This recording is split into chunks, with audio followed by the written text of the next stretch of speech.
The next most important microphone to me is the snare top. Again, we've already looked at the EQ and the gate. If you remember from earlier, here's our gate that really makes the snare nice and tight and gets rid of the extra ghost notes. This is our little bit of body. So we've already done quite a bit to this, but I'm going to go ahead and EQ just a little more. And again, this kind of goes back to when I've been mixing on the console. I'm used to having a Neve-style EQ for all my drums, so I'm going to go ahead and use one. And here's one developed by some fantastic engineer. And again, I don't remember his name, but he really helped out with this plugin. It's a model of a Neve 1073, very similar in style to the 31102 we were using on the kick drum, slightly different frequencies, and also because it's a different model done by a different company, it's going to have different characteristics no matter how close it is to the actual EQ. Now, this being a snare drum, I can assume I really don't need to have anything below 50 to 80 hertz. So the first thing I'm going to do is play with the high pass filter. So let's go ahead and engage it and see how high we can go before we start losing stuff on the snare drum.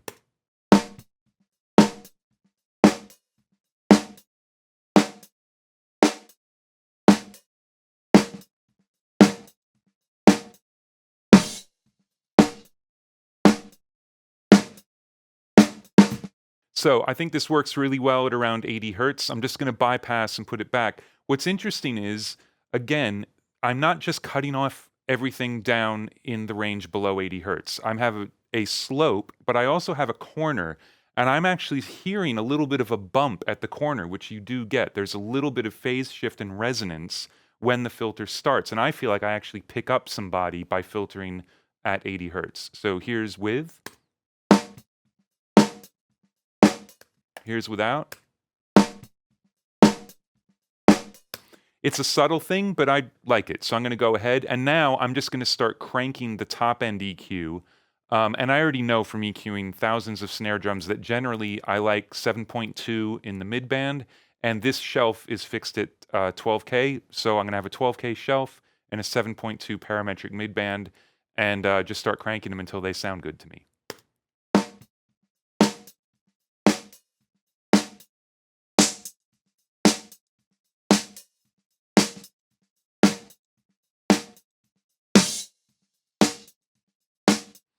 Okay, in isolation, that's starting to sound pretty good. But what I'm noticing is even with that extra body, that I feel like I want to add more. So we've got an EQ that was in the session centered around 200 hertz. I know from EQing with my Neve EQs that the 220 band in the lower shelf works really well on a snare drum, especially in combination with this high pass filter. So I'm going to go ahead and add some body here.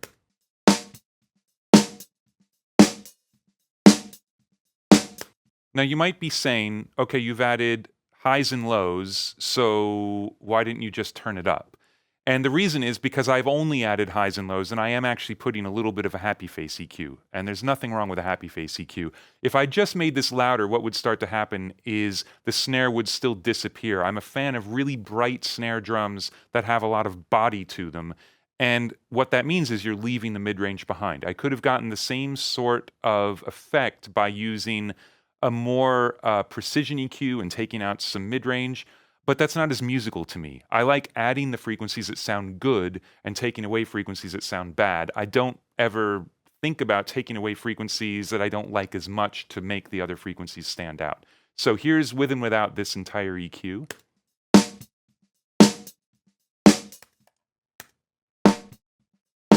Okay, kind of night and day. This is really starting to sound like, ooh, that's a snare that could be on a record. Now, one other thing that this particular plugin has, and it's the reason I chose it over, let's say, the 31102 or some of the other Neve models, is there's quite a bit of modeling of how the input transformer breaks down as you start to hit it with more level. And that's why we have an input fader here. So what I'm going to do is link the input and output fader. So as I turn one up, the other goes down so that my level is actually matched. So I don't fool myself by just making it louder. And I'm going to start cranking up the input and see if I get a little bit of harmonic distortion, which is always a good thing on snare.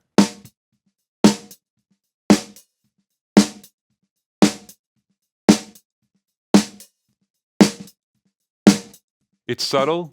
It's subtle, but I like it. It's actually starting to build up in that same area of body that we're EQing in this lower mid-range band. We can do that even more by turning up this preamp here. So we can turn this up a little bit and see if we like it.